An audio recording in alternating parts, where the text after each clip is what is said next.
Hi, I'm Peter Navarro, director of Death by China. For 3 years, this documentary film was one of the most popular on Netflix, and now you can watch the official version for free. So enjoy the show, and afterwards, check out my new book and film, Crouching Tiger, What China's Militarism Means for the World. And please, help defend America and protect your family. Don't buy made in China.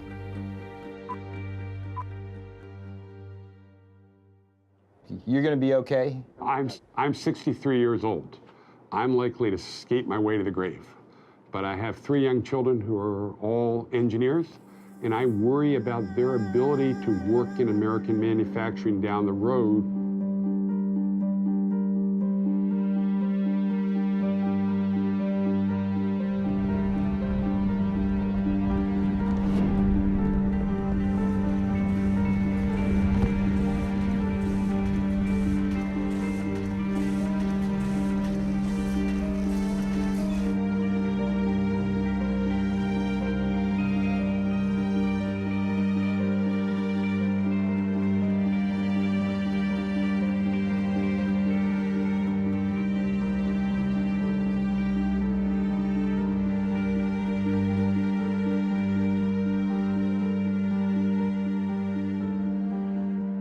I think that the water's going to get hotter and hotter, and if there's no event to wake people up, I think China can just own more and more and more and more of our debt, and everything's fine until that magical moment when it's not, and all the sorries in the world aren't going to make that any different.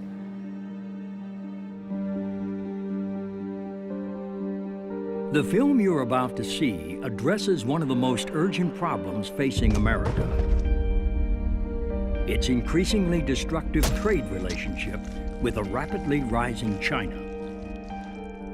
As you watch this film, it is important to always distinguish clearly between the good and hard-working people of China and their repressive communist government, now victimizing both American and Chinese citizens alike.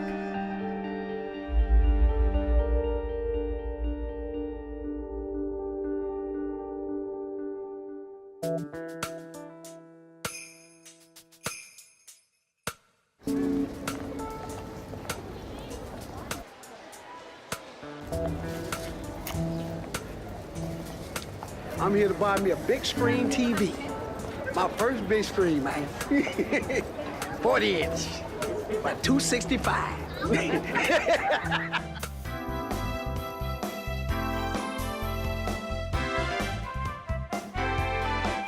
Where's that product made? Probably in China. China. This is made in China. Do you know where that bike was made? No, but I know it's happy. Where were these products made, do you know? Probably from China, where everything else made. Oh, made in America. Well, American is better. So is this American? I'm not sure if it is American, but hopefully it is. Yeah, I think I got a great deal. Can't beat $300 for a 46-inch TV. Tell you the truth, I didn't even come here exactly for this, but I seen it and couldn't pass up the deal, man. For, $200, you can't really, beat that. So they told me it was $200, and now it's in my cart now, Did you see where it was made? Oh yeah, it was made in China. Hey, I'm fine with it. If the American people can't provide me with what I need, I gotta get it from China. Hey, it is what it is, I'm just being truthful, Don't hate me.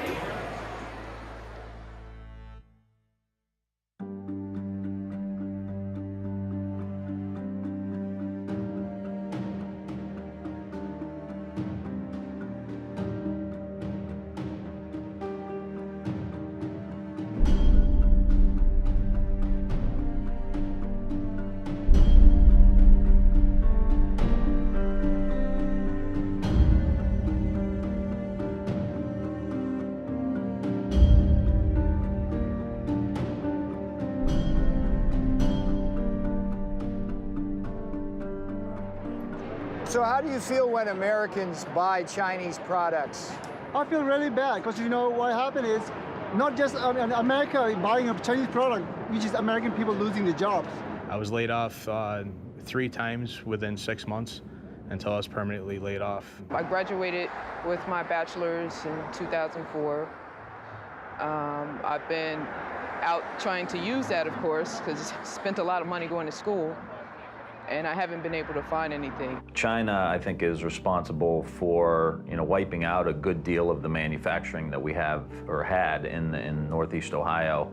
And I think that is continuing as they continue to manipulate their currency, as they continue to not have the level of workplace safety or environmental or health standards that we have here in the United States. So we've seen our whole manufacturing base uproot and replant in a place where you can commit crimes against workers and just go out to dinner that night. So when a large company decides to move its production offshore and it closes a factory in a city or a town in the United States, that basically leaves, it's like a black hole. Suddenly that factory just disappears and everything else goes down with it. Jobs disappear, and the way the economy is going right now, it's tough to find a job. I just recently finished graduate school, and even coming out with that, it's still hard to find one. Some of the workers at companies, literally their last act at the factory was to unbolt the machine and load it up to be shipped off to China. I even talked to a fellow down there. They wanted to send him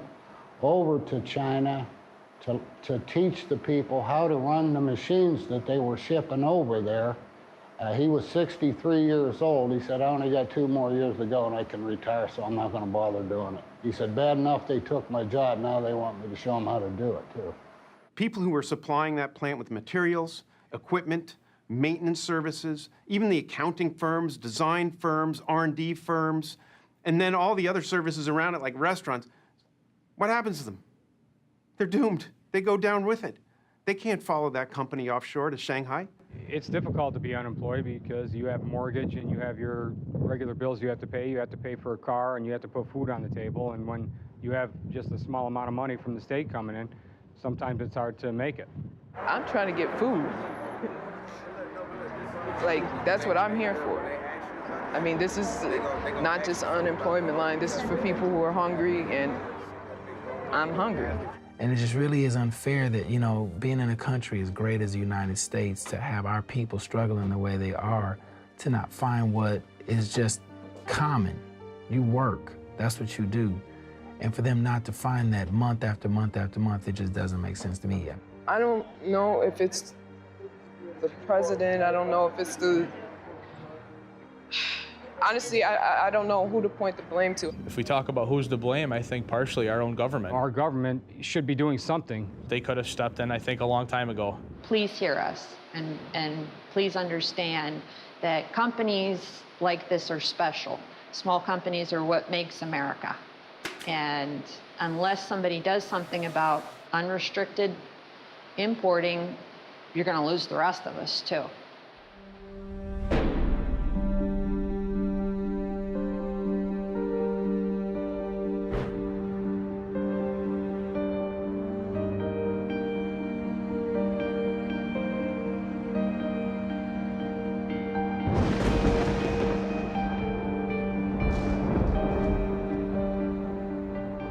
Never had a really big and hostile country come into our markets. Most of the international competition we have faced from Japan, from Germany, from the rest of Europe has come without a sense that behind it was a government that has sought confrontations with the United States on a regular basis. The WTO, it's not based here. I mean, who in the United States is on the WTO? Does anybody know? In 2001, China joined the WTO, the World Trade Organization, with the strong support of a Democratic president and a Republican-controlled Congress. Before the ink was dry on this free trade agreement, China began flooding American markets with its illegally subsidized and very dangerous exports, while the big multinational companies that had lobbied heavily for the agreement rapidly accelerated the offshoring of American factories and American jobs to China. Today, as a result of the biggest political shell game in American economic history, China has stolen thousands of our factories and millions of our jobs. Multinational corporation profits are soaring, and we now owe over $3 trillion to the world's largest communist nation. This was not how it was supposed to turn out. Ladies and gentlemen, the President of the United States. When William Jefferson Clinton was selling China's entry into the World Trade Organization to the American people. If you believe in a future of greater openness and freedom for the people of China, you ought to be for this agreement. If you believe in a future of greater prosperity for the American people, you certainly should be for this agreement. If you believe in a future of peace and security for Asia and the world, you should be for this agreement. This is the right thing to do. It's an historic opportunity and a profound American responsibility. In pushing for China's entry into the WTO, President Clinton embraced a doctrine dating back to President Richard Nixon, known in Washington circles as the policy of engagement. Peking, historic site for an unprecedented meeting between East and West. President and Mrs. Nixon arrive, and Premier Zhou Enlai is on hand to extend an official welcome to the presidential couple. It's Mr. Nixon's initial move toward his self-proclaimed goal, a generation of peace. Here, President Clinton offers his own vision of the goal of engaging China. I don't believe it's right to crack down on people for their religious views or their political expression or because they want to be in an association like the Falun Gong. I don't think that's right. But I don't believe that we will have more influence on China by giving them the back of our hand. In masterfully arguing for China's entry into the World Trade Organization, President Clinton promised the brightest of futures for both American workers and American manufacturers. Economically, this agreement is the equivalent of a one-way street. It requires China to open its markets with a fifth of the world's population, potentially the biggest markets in the world. For the first time, China will agree to play by the same open trading rules we do. Never happened before. For the first time, our companies will be able to sell and distribute products in China made by workers here in America.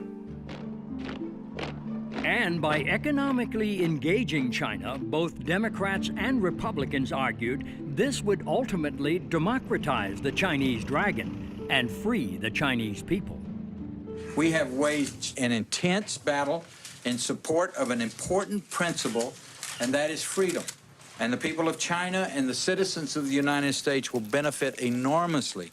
After the victory vote, the Republican House Majority Leaders would celebrate the bipartisan victory with the cracking open of a ceremonial fortune cookie. Not very good at these things.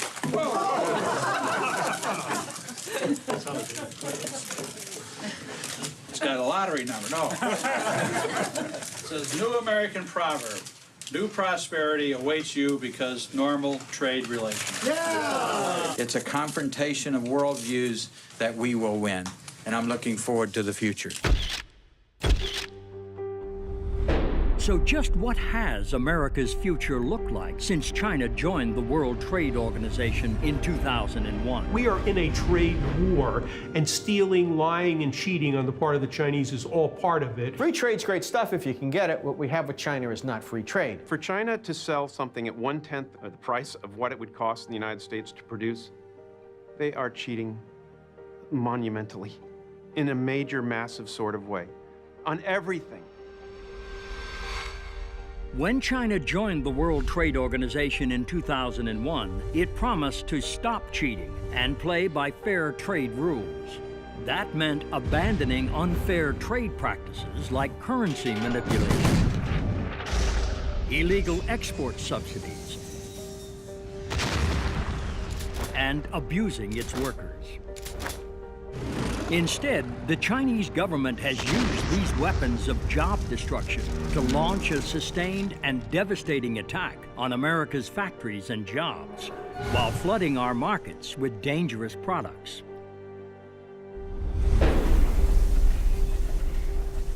There's no question that a large part of China's competitive advantage has come from environmental neglect. But the Chinese government's willingness to use pollution as a competitive edge has come at a heavy price. China has the most degraded environment in the world. 16 of the world's 20th dirtiest cities are located in the People's Republic. Less than 1% of their urban air meets the air quality standards set by the European Union. It's difficult to think about what is happening, particularly the lungs of children, breathing air like that. In one fell swoop, you can move your production to China and not have to deal with 100 years of regulations that we've put into place to protect our workers, to protect our society, just by moving your production to China, because they don't have any.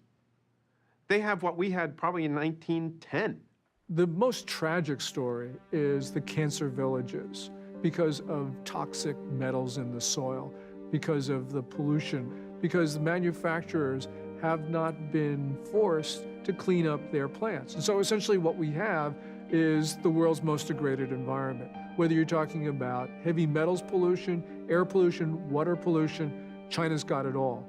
And particularly for heavy industries like chemicals or steel, the ability to wantonly pollute in China adds up to a huge cost advantage in the global marketplace. If a company like Bao Steel in China is allowed to dump pollution into the Yangtze River when, say, United States Steel Company is not allowed to do the same in the Ohio River, that's going to be a source of competitive advantage for the Chinese because pollution control costs money. It provides them an economic advantage in environmental cost of approximately $40 a steel ton, or represents about 5% of the cost of producing that steel. Is a 5% cost advantage significant?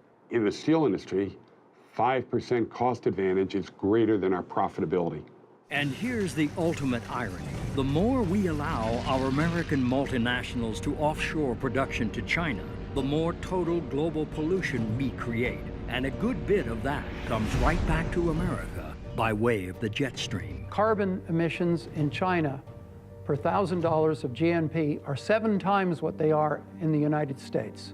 That leads to carbon emissions and particulate matter falling all along the coast of the United States. 25% of the particulate emissions falling in California are from Asia in general and China in particular. There are good and bad reasons why goods are cheap in the international economy. The good reason is that somebody's a good producer, that they're quick, that they get the product to market, they have good technology, that their workers are efficient and well-trained. The bad reason is that the workers are treated like dirt. When the workers in China are being abused, then workers in America have a tougher time competing against them. As an employer in China, do you have any regulations that you have to deal with, like OSHA, labor regulations? Do you have to pay even Social Security or Medicare? Do you have to protect your workers in difficult or unsafe conditions? No. No, no, no, no. No, you don't. You go to prison if you try to form a labor union. Freedom of association, the right to organize and bargain collectively are completely absent in China today. There's no equivalent to OSHA, occupational safety regulations, and they lose about 130,000 men and women to, and that's the ones they report on, to accidents per year, that many of which could be prevented with good protection. They don't comply with their own child labor laws, prison labor laws, health and safety laws, minimum wage laws. Well, there's a Dr. Lee who lives in New Jersey who was actually an American citizen, and he was in China and he was arrested and kept in one of their work camps for 3 years. When he was finally released, thanks to pressure from the American people, he came back to New Jersey and he was in a store and he saw these big slippers he'd made in the work camp. Every day, 12, 14, 16-hour day, you have a quota. Okay, if you cannot finish the quota, you will get a punishment. You will go to solitary confinement. And the police always say, good labor, good food. Less labor, less food. You don't labor, no food. How can Walmarts or anyone else in the United States allow production facilities in China to sell garments, chopsticks, Christmas decorations are made in forced labor camps? You can go to China, go to every prison camp, you can see what are the prisoners doing. Everybody very busy. What are they doing? Put a button on the shirt. What are they doing? Making the rubber boots. What are they doing? Crowded together, assemble the Christmas lights.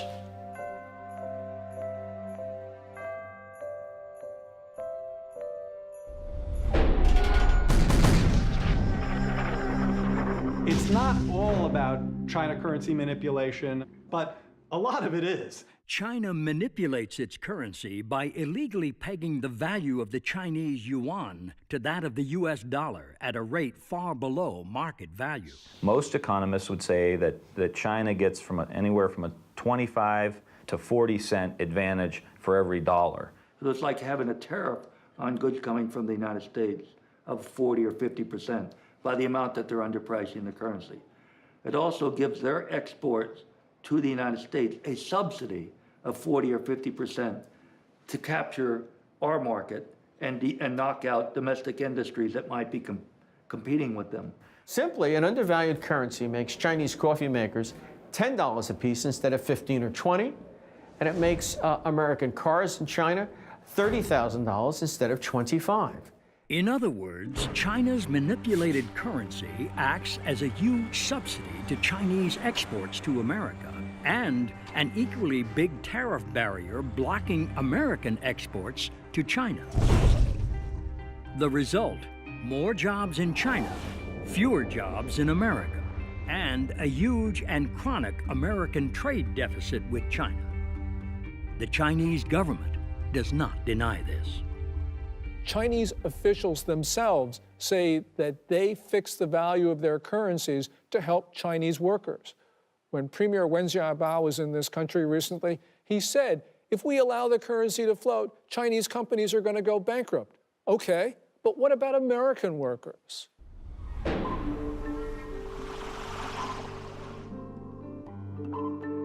They're cheating on the intellectual property by just flat out pirating stuff from the United States. You don't want China to get their hands on your latest piece of technology or whatever, because they will copy it and they will turn around and produce it.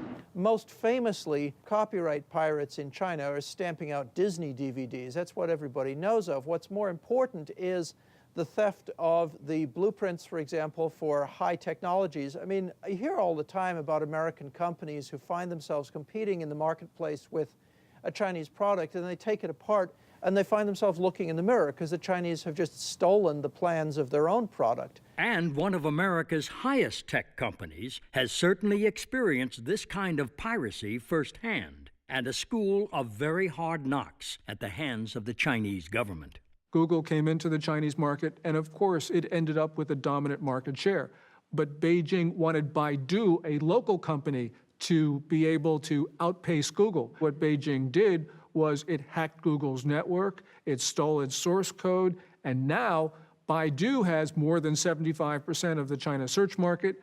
This shows that basically Beijing wants the local companies to be the national champions. But sometimes Chinese pirates aren't content just to steal the intellectual property of an American corporation. Sometimes they just take the whole company. So Fellows is a company that makes shredders, paper shredders, and they moved, like everybody, they moved their production to China. They hired a company to run their production for them, and suddenly one day their employees were locked out of their own plant.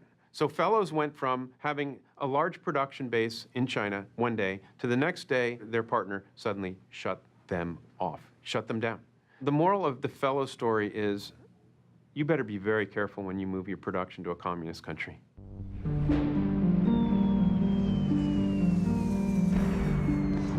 It makes no sense that China, who produces 45% of the steel in the world, has high manufacturing costs, yet sells steel at the lowest cost in the world and is growing at a rate of 7 or 8%. This growth from 100 million tons to 700 million tons, growing by 50 million tons per year, is all due to state subsidies. The problem is that American companies cannot compete because they're not competing with Chinese companies, they're competing with the Chinese government. At the end of the day, it most certainly will result in more unemployment in the U.S. and to the advantage of China. We're chumps. So just how big of a chump has America been for supporting China's entry into the World Trade Organization in 2001? It's like we're in the Super Bowl of globalization, and in fact, we're being taken apart. And in this Super Bowl of globalization, when you tally up the score on human rights abuses and consider the plight of Tibet, the torture of the Falun Gong, and the crushing of religion and democracy, this much is clear. The Chinese government is the world's worst human rights abuser on the planet today. And when you tally up the score on China's rapid military buildup, this too is clear. China is the only major nation in the world that is preparing to kill Americans. And of course, when you count the jobs lost and factories gone and millions of Americans out of work. American manufacturing has been in an absolute crisis over the last decade. 5.5 million manufacturing jobs gone. 57,000 manufacturing facilities closed in this nation. So you're in a massive jobless recovery. You've got 28 million women and men who are in various stages of unemployment, twice the official number.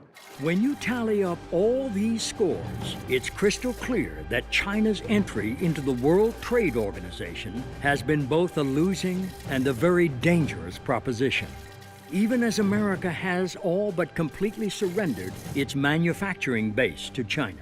We don't make a single cell phone in the United States. Not one is made in the United States. There is not a single modern flat panel display factory in the United States. Does that matter? Are flat panel displays important for military applications? I think so. They're widely used. Every airplane, every helicopter has them. The United States right now is unable to put a single military aircraft into the sky without using components built by potential adversaries. We produce about $3 billion worth of printed circuit boards in the United States. China produces almost $20 billion. Machine tools, where we produce $2.7 billion. China's consumption was 10 times that amount. If you don't have a machine tool industry, do you have an industry? It's a basic component of an industrial economy. But what about those green industries that some of our politicians say will create the jobs of the future? That's one of the reasons why we're accelerating the transition to a clean energy economy and doubling our use of renewable energy sources like wind and solar power. Steps that have the potential to create whole new industries and hundreds of thousands of new jobs in America. But here's the grim reality. We produce 4% of the world's global output of solar. One of the things happening in the market right now is it's being swamped by low-cost multicrystalline and polycrystalline silicon solar cells from China. We don't make computers. We don't make printers. We import 99% of our shoes.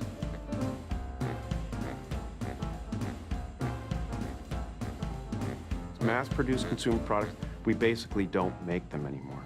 But it's not just mass-produced consumer goods we are losing to China. Some of our very best paying manufacturing jobs are also now quite literally being shanghaied. Boeing at its peak in the Seattle-Everett area had about 50,000 employees. That was no more than 5 years ago.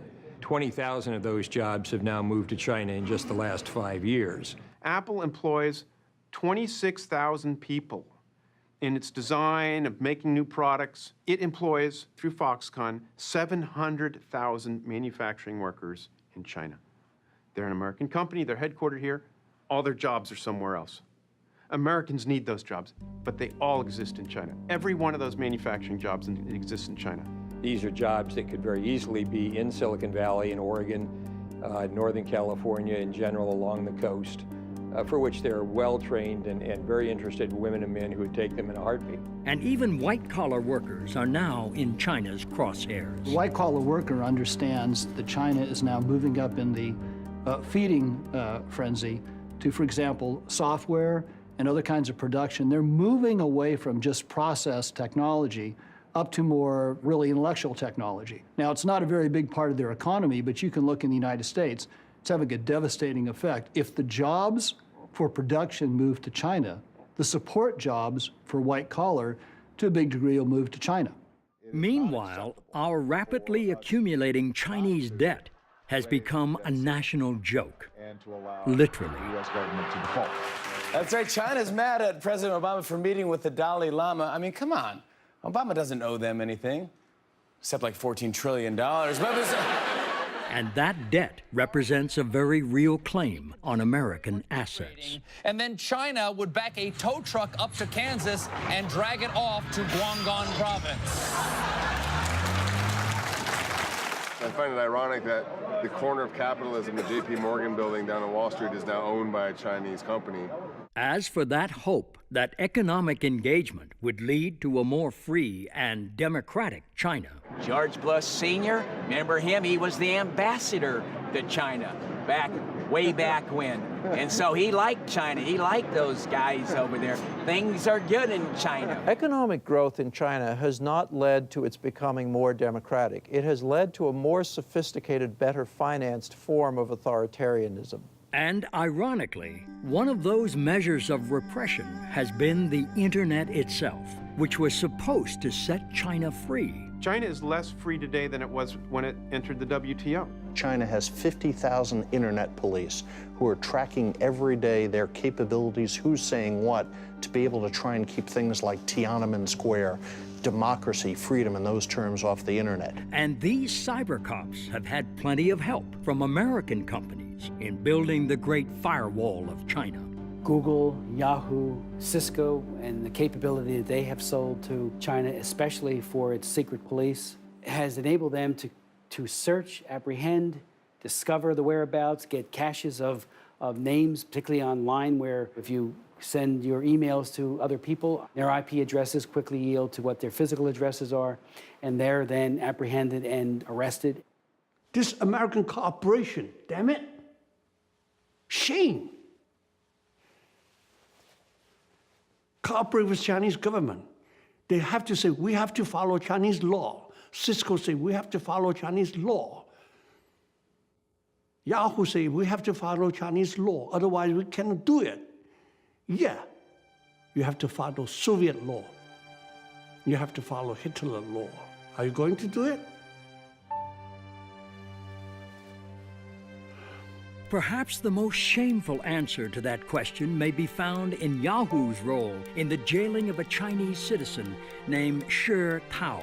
Here's a guy, a journalist, who sent information to an NGO about what they couldn't say or do as the Tiananmen Square Remembrance Day was coming up, or days, and he sent it to a New York NGO.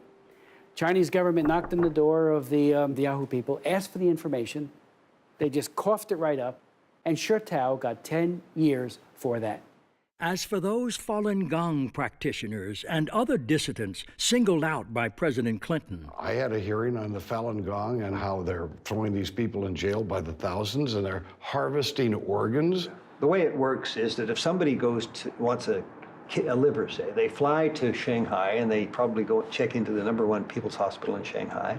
A military surgeon, probably in uniform, one I'm thinking of, comes up and does the Bishop tests and the blood tests and so on.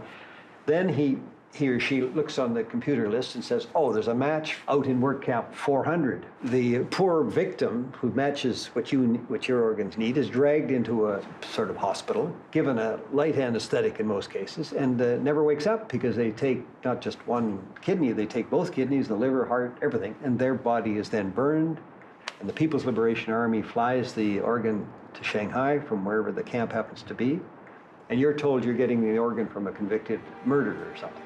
I mean, this is a grotesque tale of the worst kind of oppression and ghoulishness on the part of rulers of a country. And here is what too many American politicians seem to have such a hard time understanding. Wei Jingsheng told me in Beijing, right before he got rearrested, you Americans don't understand. When you coddle dictatorship, when you kowtow and you carry the dictatorship around on a pillow, they beat us more in the Laogai. When you're tough, predictable, transparent on human rights, they beat us less. But at least engaging China economically has made the ruling Communist Party more peaceful, right? China's military power is strengthening very, very rapidly. They are building up their military capabilities in hard weapons as well as in cybersecurity. China has a population which is about 5 times the size of the United States. And that means that if they have a comparable level of development, they probably will end up with a military 5 times larger. I don't care what kind of technological edge we have, it would be very difficult to prevail over an adversary that is 5 times larger. What China is building is just not a massive fleet or a massive ground army, but it's developing a modern, well-equipped, technologically capable military. And in some cases, it need not be China pulling the trigger.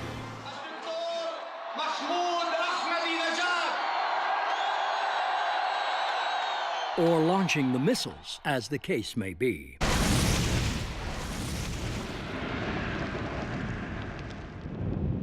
We are on the onset of an age of nuclear terrorism. We see Pakistan crumbling while it builds more and more nuclear weapons. Why does Pakistan have nuclear weapons? Why does it have the missiles to deliver them? Because of China.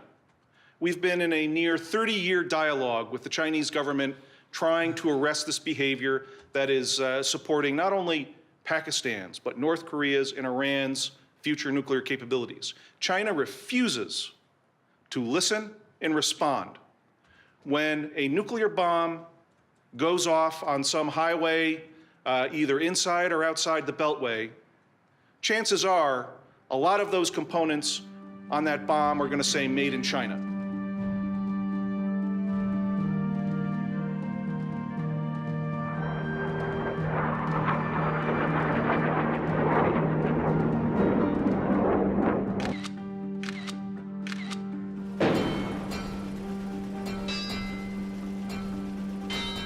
I had my children's Thomas the Train sets recalled because the ink on the red ones was lead poison.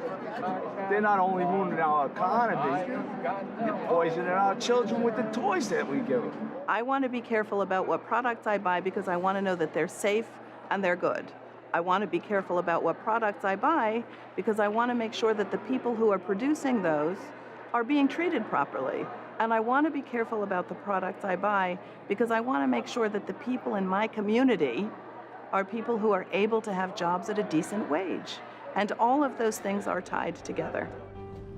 Every time a consumer walks into a Walmart, first thing they have to do is be aware enough to look for the label. Then when they pick up that good and it says made in China, I want them to think, it might either break down or it could kill me. Number one, this thing, if I buy it, might cost me or someone in my family or my friends their job. Lastly, hey, if I buy this, that money's going to go over to help finance what is essentially the most rapid military buildup of a totalitarian regime since when? The 30s. I mean, make no mistake about that. 91% of every product in a Walmart store is manufactured in China. Walmart spent $50 billion in China 2 years ago. If Walmart were a country, they would be China's 4th largest trading partner. When an American goes into a Walmart and buys a product made in China, that person is thinking just price. If you're a person on a pension shopping at Walmart, you kind of like the Great Wall of Mart. But what they really need to think about is how that product got there. It got there because you have a predatory system which is really trying to undercut American manufacturers and therefore American workers. And when a consumer goes into Walmart, picks up a good made in China, what do you want them to think about before they get to the cash register? Think about your relative that just got laid off or the factory that just got shut down. Think about the school that is doing with less because the manufacturing base has gone and the tax base has left. Think about the lower income that you're receiving now because we're not making products and we're not buying our own products. When Americans buy a product from Walmart, I want them to remember the children, the family, the workers, who has earned very, very little from those products. This is not just an economic matter, this is a security matter because the Chinese government has made it clear that it wants to undermine America's role in the world. So yeah, things are cheap at Walmart, but we have to understand the consequences. But even if you don't want to consider the broader economic or national security consequences of consuming goods made in China, you may at least want to think about your own personal safety and that of your family. If you put it in your mouth or the hands of a child, don't buy it from China. Over the last 5 years, we've had a number of scandals involving Chinese products. And these products have killed people, not only in China, but also in the United States. Do you want to buy pipe for your residential community that's going to put all the water into everybody's houses that is tainted with arsenic and mercury so that it'll leach out into your water so that when you turn on your spigot in your house, you're suddenly contaminating yourself because that pipe was made cheaper in China? Goodyear Tire outside of Montreal that closed about 4 years ago and put 850 people out of work. Moved the production to China because they could make tires, I think it was for $4 a tire cheaper. And not long after they started up in China, the transportation agency in the US said the tires being produced there were unsafe. I mean, is this what corporate America or corporate Canada thinks is the way they should be conducting themselves? I don't think so. We're importing a lot of their apples. They spray them with Alar. That's illegal in the United States. You want DDT on your apple? Buy it from China, and we're buying a lot of apples from China. We're buying everything from China, and there are no environmental controls.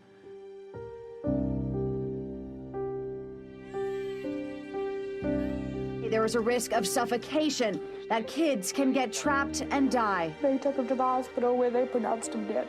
Massive recall of 1 million of Mattel's Fisher-Price toys. A recent batch made in China contains toxic levels of lead paint. Those teddy bears can loosen and fall out, posing a choking hazard. According to state media, dozens of babies had developed kidney stones in recent days. Thousands of pets across the country died after eating tainted pet food. That led to a massive pet food recall. My wife Bonnie died in December after receiving heparin that was later recalled by Baxter. My son Randy died a month later under the same circumstances. Some brands have been found to contain a toxic chemical used in antifreeze. Pork from pigs, force-fed wastewater. If it comes from China and the price seems too good to be true, then it probably is. It is very difficult for any country to protect their citizens from Chinese products. The real problem here is that you have a political system that does not punish manufacturers for bad products. And it's because it's the nature of the political system. The Communist Party does not allow independent prosecutors, doesn't allow a free press, doesn't allow people to complain about bad products. Let's take fish. There are 3.5 million fish farms in China. The fish are raised in contaminated ponds. They're fed all kinds of hormones, and the biggest market for that fish is the United States. 85% of the tilapia comes from China. Most of our shrimp comes from China. US FDA only has the ability to inspect 1% of the fish coming into the United States. 65% of the 1% they reject.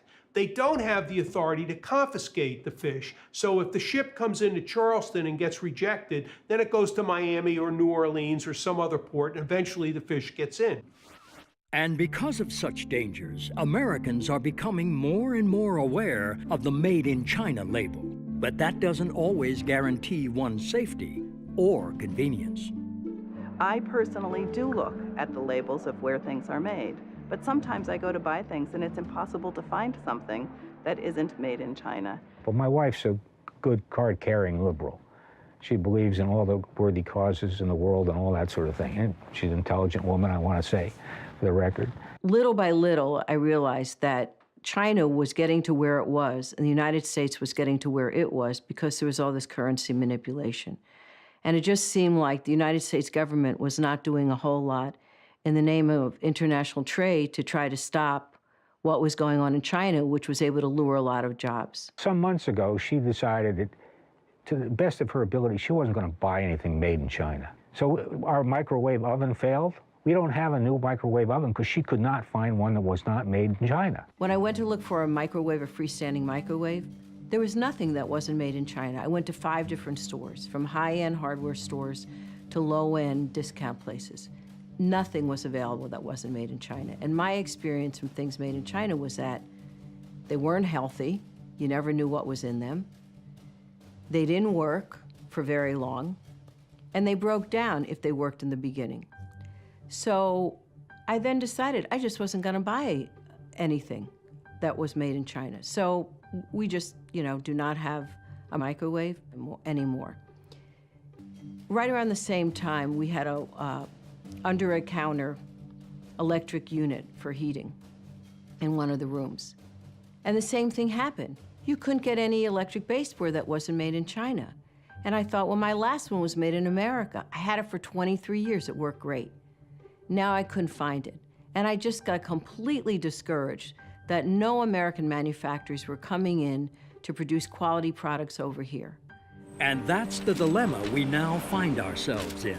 As China has used its weapons of job destruction to so thoroughly capture our markets, we are left with few choices other than to buy from China. But the more we buy from China, the more risks our families face from dangerous Chinese products, and the more jobs we lose. And because this is true, we now must also confront this much bigger truth. We import a lot of stuff from China, but a lot of it we don't pay for. I mean, we've got no goods to ship in the opposite direction. So we just ship bundles of dollar bills. Between $2 and $3 trillion is available to buy up pieces of America. In other words, we're living beyond our means. We have an artificially high standard of living. We're consuming more than we create. That's a very dangerous situation, okay? And especially if your principal creditor is a nation like China. So just exactly how did we in America allow ourselves to be backed into such a dangerous Chinese corner? When you live in a democracy, it's always subjected to being hijacked. And our democracy has been hijacked by the multinational corporations. The corporate responsibility is to its shareholders, and it often has a legal fiduciary responsibility to its shareholders. The government has responsibility to the people and the national interest. Those are not necessarily the same. U.S. multinational corporations knew exactly what was going to happen. They didn't have any plans to increase exports to China after China joined the WTO. They had plans to move production to China, but they were, I'd say, dishonest or disingenuous, because the whole rhetoric around China joining the WTO was about free trade and opening markets and engaging with China. For the first time, our companies will be able to sell and distribute products in China made by workers here in America. When in fact it was really self-interest and profit motive on the part of U.S. multinationals that drove that debate. And U.S. China Commissioner and businessman Dan Slane knows firsthand just how this offshoring shell game is working since China joined the World Trade Organization in 2001 and began flooding American markets with illegally subsidized exports. I had a plywood manufacturing facility in Bowling Green, Kentucky, selling plywood to furniture manufacturers in the United States. In 2002, all my competitors were moving to China. Essentially, I had two choices. I shut the company down or I moved it to China. And I opened up 3 factories in China and delivered to the customer in the United States 50% cheaper than I could make it in Bowling Green. And Slane's newfound competitive edge was all due to China's illegal weapons of job destruction. Manipulating the currency was a huge help for me because it kept our prices down. I had no environmental issues, and the most important thing was that I could sell my product at cost, and every month the Chinese government would send me a check for 17% of my exports, and that was my net margin and my profit. So was Slane wrong to offshore his factories to China?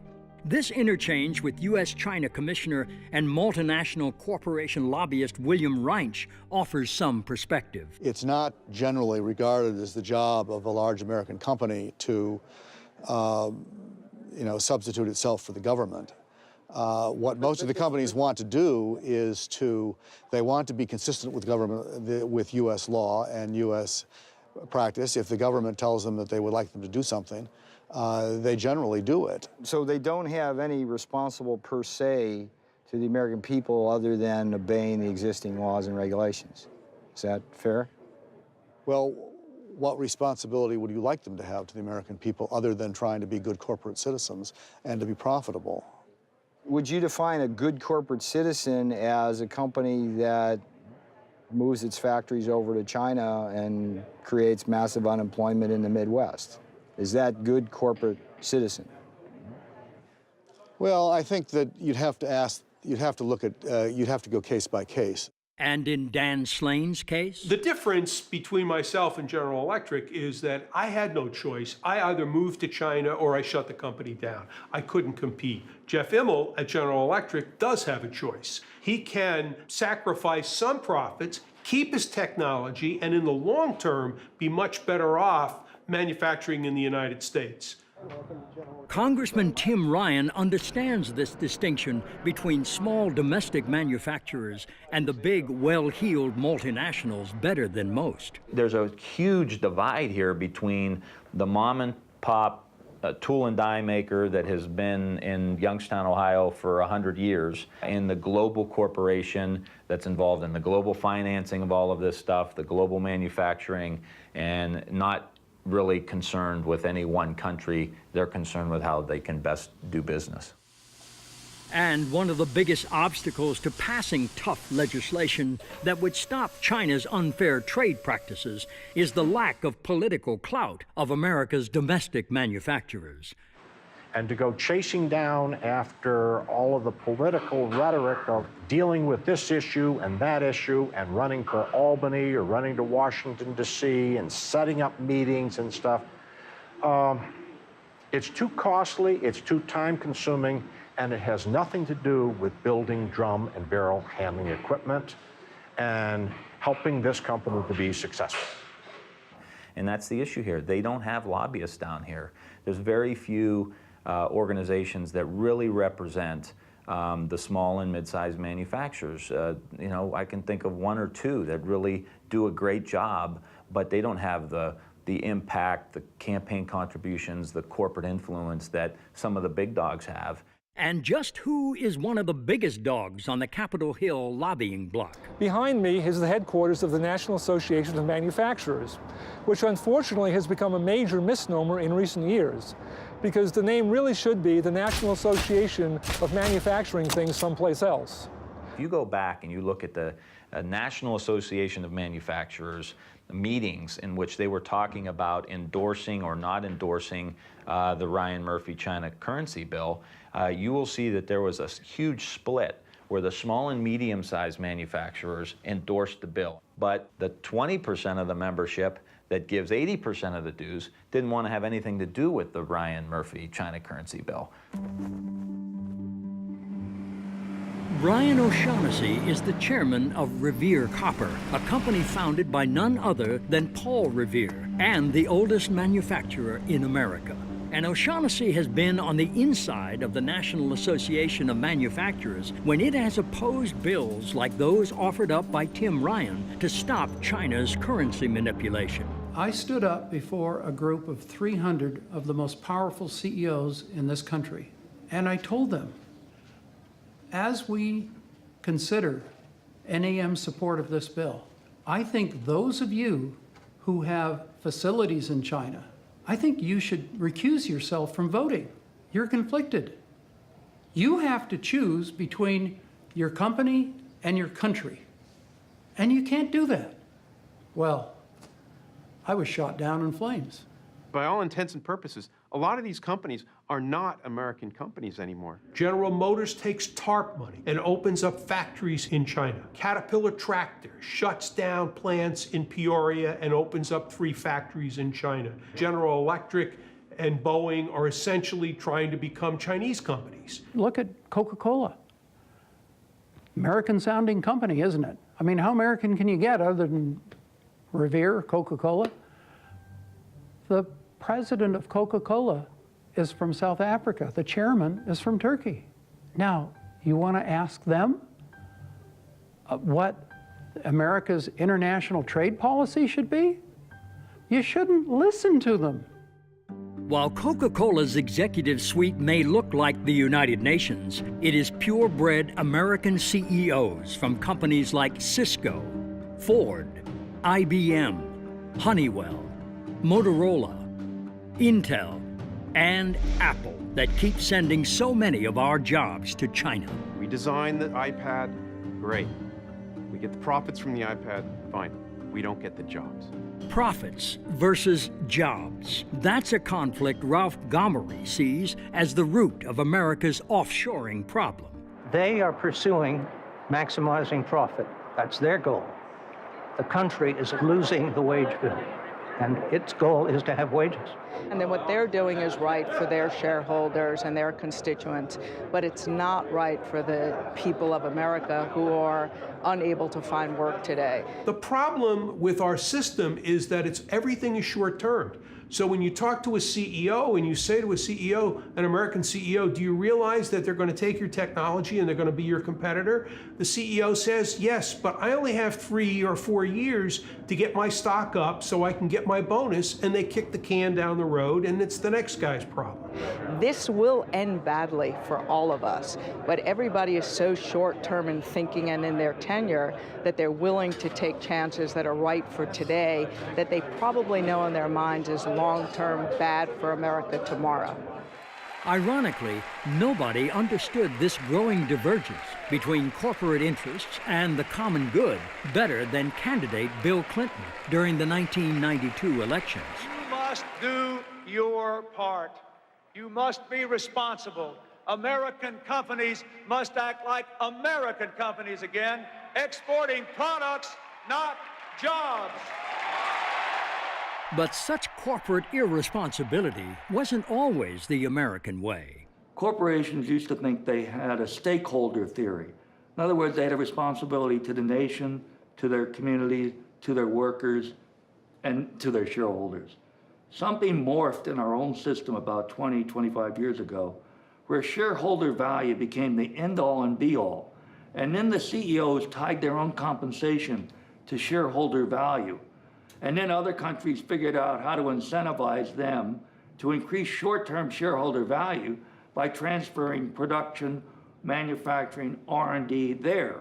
And we can never forget that when China manipulates currency, when China provides illegal subsidies of all sorts for manufacturing, for the act of exporting itself, these U.S.-owned companies benefit. They like the status quo. They want to protect it, and they have paid a lot of money for it. Money and the power of America's multinational corporations in influencing China trade policy. That's something two men from two distinctly different worlds can agree on. And I live in that world. I've watched those dollars go. Campaign laws allow them to spend unlimitless amounts of money. It's a tsunami. But to former White House advisor Jared Bernstein, it's more than just money and politics driving our jobs offshore.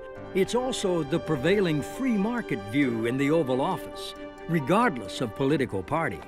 I think there is a deeply embedded view that I do not think is wholly wrong, that capital must be happy if we're going to have a successful economy.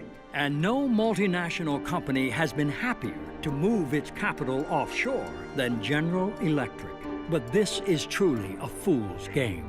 The Chinese have no intention of turning over their domestic market to foreign companies. Once they're able to master the technology, they are going to make it very difficult for foreign corporations to make a profit. When I go out and do speeches to corporate audiences on China and they want me to talk about strategy, it's like, hey, you're going over to China, you're giving them your avionics so you can participate in a regional jet game in China, and 2 or 3 or 5 years from now, you're going to try to sell your regional jets in Europe, and your biggest competitor is going to be that China guy. How stupid is that? What's happening, unfortunately, in the United States is way too many of our multinational corporations, not only they're shifting their manufacturing overseas, but along with it goes their technology, their intellectual property. And while many of us are deeply concerned about the loss of jobs, we're just as concerned about the loss of intellectual property. That's sort of the future of America. The thing is, nobody's really looked at all the industries that have been lost. It's very hard to get information on the industries that are gone or that are just about gone because the government doesn't keep track of any data. They don't follow industries. They have no market analysts who follow specific industries. So nobody knows what's happened with all of our industrial capacity that's vanished or is in the process of vanishing. the next thing you see is you're not doing any work over there yourself. The Chinese are doing it for you entirely. And we see that. The two mid-range aircraft in the world are the Airbus 319 and the Boeing 737. 5 years from now, the Chinese have already told both companies they will no longer buy either aircraft. That mid-range aircraft, the one that is dominant throughout Asia, will be entirely manufactured in China under a Chinese mark or name, using technology that they took from Airbus on the one hand and Boeing on the other. Look around, well, tell me what you see. Every day, more people in the street. Too bad they sent our jobs away. In China, they're not workers, they're just slaves. When people wait, it's a world of trade and greed. And the CEOs get richer, and our jobs all move offshore. Oh.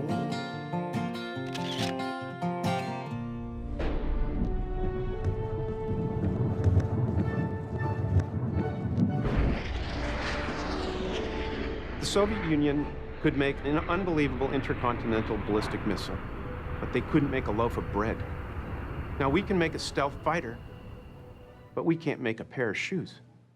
You can't be a world power if you don't make anything but hot air, and we're well on our way to that. You can't have sustainable long-run economic growth at robust levels in the absence of a manufacturing base. Less than 9% of American workers now are in the manufacturing sector. We as a country can't survive into the long term with under 25% of our women and men making things. Manufacturing jobs have a higher multiplier than service industry jobs. That is to say, every one manufacturing job that you bring into a community ultimately supports half a dozen other jobs. If you are honest about how jobs have evolved in the United States, small business arose only when there was a stable manufacturing base put under them. My mother, and many mothers of yours, I'm sure, up on the commission, they gave themselves home permanence. It was only when there was a stability of middle-class incomes that you had beauty parlors and nail salons and pizza parlors and McDonald's and all of the things we think of as small business. Every one manufacturing job that you bring into a community ultimately supports half a dozen other jobs. Those manufacturers provide the good-paying jobs in our community, and it's the jobs that a father or mother can work at the factory, raise their family, have some health care, have a safe pension, donate a little bit of money into the basket in church on Sunday, vote for the school levy, vote for the police and fire levy to help build strong communities. And when those factories got wiped out and they went from 200 to 30 people, it becomes very difficult for these communities to sustain themselves. Ultimately, the most important reason why America must restore its manufacturing base is to hold on to the research and development, the R&D. That is the taproot of all of the technological innovations we will need to create new jobs in new industries. Manufacturing is the origin of 70% of U.S. R&D. That's true even today. You can't do your R&D here and do your manufacturing there. You can't move your manufacturing overseas and not move your technology and all your engineering. I mean, it's nice to do R&D and come up with a super-duper design or a new product, but if you can't make it, what's the sense of doing the R&D? When we say we've kept our technology or our IP, but we've moved our manufacturing, that's just not true. It's an impossible feat. They're totally coupled. So as manufacturing has moved offshore, R&D has gone right with it. So as we move more and more manufacturing over to China and people can re-engineer and understand how things are made, we are teaching the country how to compete with us, and ultimately they are. So that the new products, the next cutting-edge product, is being developed there where the manufacturing's going on in China, rather than here where the manufacturing was and now is no longer.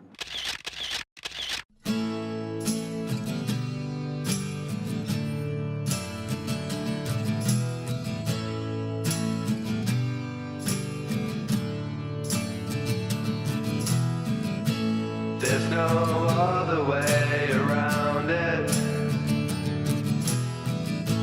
We can't make it on our own. jobs went to China. Now I'm losing my own home.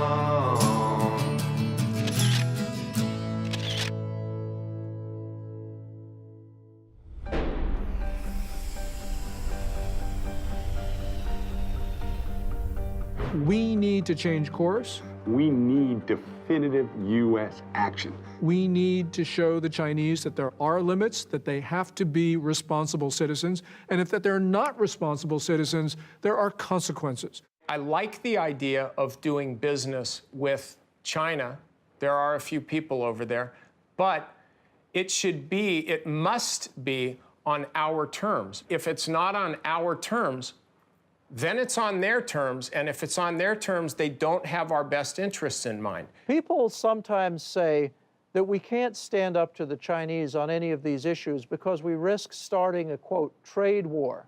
My message to the American people is that we're already in a trade war. What's wrong with taking China to task? They pirate our technology, they pirate our intellectual property rights, they counterfeit our goods and services, and no administration has the backbone to stand up to them. It's been dismaying for me to see a succession of administrations, both Republican and Democratic, unable or unwilling to take on the China trade imbalance.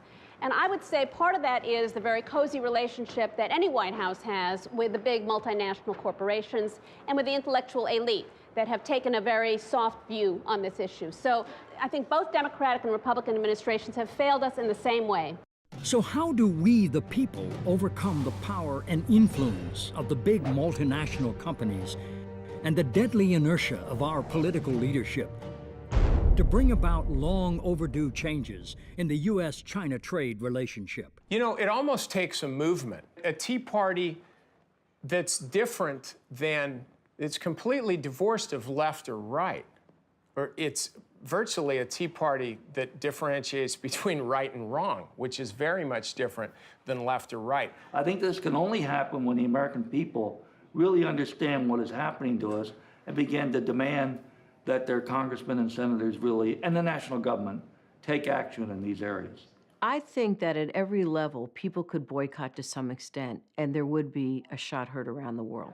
It's got to be a whole community effort by the citizenry, but we do need to create jobs. It doesn't always happen accidentally. Here's the message that needs to be developed. You know, look, it doesn't have to be this way. This is an economy and a global economy that has been made by policy choices that really do benefit the rich and the multinationals. Their interests no longer coincide with the interests of this country. So we have to do what's best for this country. They'll do what's best for their company, but we have to do what's best for this country. And that means all of us coming together, building an economy that really does work for everybody. So how do we build such an economy? We have to decide as a nation that we want manufacturing, that we want prosperity and the good jobs and income that come with manufacturing. The only thing that matters to me is Flint, Michigan, Dayton, Ohio, and Buffalo, New York. If you don't reestablish the manufacturing base of this country roughly at the level of 20 to 25% of workers, and the most immediate way to do that is trade reform with China. The best jobs program is trade reform with China. And the argument is pretty simple. The gross domestic product grows with only four things: consumption, investment, government spending, and net exports. And when you run a trade deficit, the simple math of that is that that's a negative in terms of growth. I think the number one thing that the United States has to do is to move to say we're going to balance our trade. Look, if we had had balanced trade, you wouldn't have had a decade of a drag on GDP that amounted to almost a point per year. So of course we would be better off. Now people say, how do you do that? And I'm a young guy when President Kennedy said we're going to the moon. He didn't have a clue how to get to the moon. But we set it as a national goal, and we figured out how to do it because we're a smart, creative people. And if we are to truly balance our trade, we cannot do it by boosting exports alone. President Obama says, let's export more. We're now exporting more than $100 billion a year in goods and services to China. But it isn't exports that matter. It's the difference between imports and exports. Exports are great, but if your imports grow more rapidly than your exports, there's a drain on demand for what Americans make. We get more unemployment, and the economy sinks into the kind of mess we're in. If you look at America today, we have a very fast-growing export sector. And people talk about how we're going to come back with exports. That's just all silly. America is going to come back from import substitution. We don't have to take over the world in exports. We simply need to get back our market here. In fact, American consumers and citizens seem to be far ahead of our politicians when it comes to understanding both the dangers we face and the need for fundamental change. We're a subsidiary of China and getting worse and worse because they're going to own us pretty soon. No, you can't have it both ways. We either want the jobs, the manufacturing, everything here in the United States, and we're going to buy it, but you go to the store and you look for the cheapest thing, which usually comes from China. I do buy China stuff, but I'd prefer to buy American things. Why? I think it's better just to support the economy here rather than, you can buy cheaply in China, but I think it's better for our economy if we buy here. We also got to look at our principles too. Look how they're living. Is that what we want to support? We open up our markets to everybody. And I think that if that's how it's going to be, it needs to be a two-way street. And I think politically, our system has not supported, the American worker, the American product from that standpoint. And perhaps the biggest reason our politicians are failing us is because they have truly forgotten the proper role of government. I used to debate a colleague of mine, my counterpart from the Chamber of Commerce, and he used to say to me, it's not my job to play Santa Claus to the workers or to paint my company green. It's my job to make money for the shareholders. And I agree with that. That is the job of corporations, but it is government's job to make sure that companies are doing that within a framework that makes sense. I think the field that we're playing on not only needs to be leveled, but I think everybody needs to be on one field. We're not even on the same field as the Chinese. We are paying very good wages. We're providing health care to our employees. We are in a regulated business as far as workplace safety for our employees. We pay our taxes gladly, and we cannot compete with a non-regulated workplace that pays their employees pennies and are allowed to import their goods into this country with no restrictions. I mean, what is the alternative for America? Say all of our workers should take a 50%, 60% pay cut, and then we'll really take on China. We'll get them, or have dirtier air, or have the Cuyahoga River catch on fire again because there's so much pollution going in. Is that really how we're going to compete with China? I think it's the complete opposite. I think we reinvest back into our workers. I think we jumpstart the middle class, and I think have policies in place that would encourage manufacturing back here to put those good jobs in place here in the United States. But even if we ultimately solve our economic problems, there will still be very difficult challenges ahead in the U.S.-China relationship. If tensions do rise, we must always remember this. There's a real difference between the Chinese people and the Chinese government. Most of the criticisms that we have are of the Chinese government, the actions that the Chinese government has taken with respect to trade policy and worker rights repression, and the Chinese people suffer from a lot of those same policies. China until today is a totalitarian regime, is a dynasty. No change at all. Not republic, not people's country. We need to understand China better. We have this sort of glowy view of the trajectory of China's history. But what we have seen, especially over the last couple of years, is a China that is moving in the wrong directions on everything. And it's not just human rights. It's its relations with its neighbors, its economy, you name it. This is a country that is going backwards in all phases. I hear people referring to the PRC or the People's Republic. Well, let's be honest. As soon as we accept that phrase, we're joining China in the reality distortion field. It's a lie. It is not the People's, and it is not the Republic. Stop saying that. It's Communist China. We've got to spread the word that there's danger out there, and we need to change our policies. We can no longer afford to treat a communist dictatorship in China as we would treat any other democratic institution, because they have treated us like fools for doing that. And that's because we have been fools.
Look around, well, tell me what you see. Every day, more people in the street.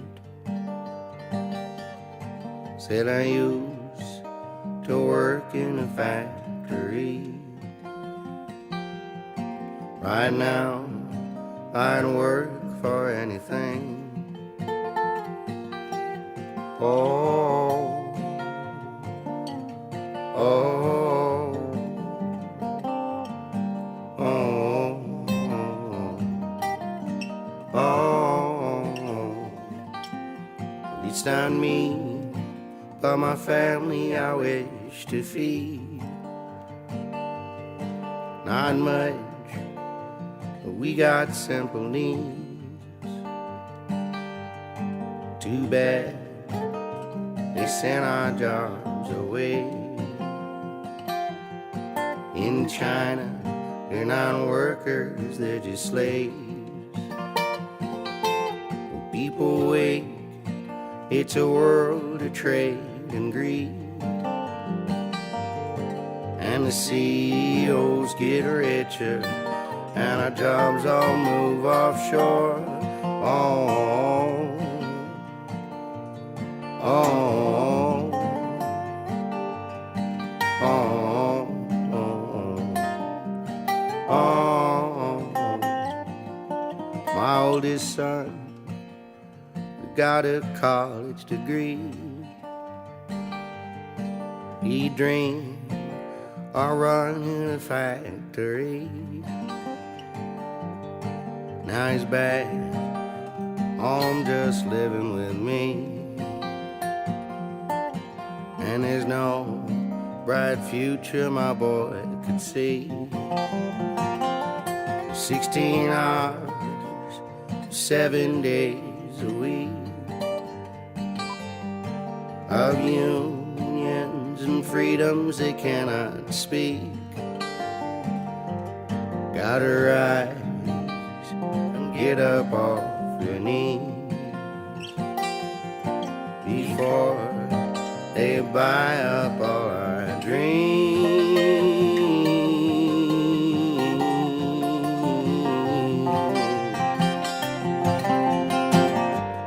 We go to the store and spend our money, send all our dollars overseas. This ain't the land of milk and honey. This is a land of trade and greed. We go to the store and spend our money, send all our dollars overseas. This ain't the land of milk and honey. This is a land of trade and greed.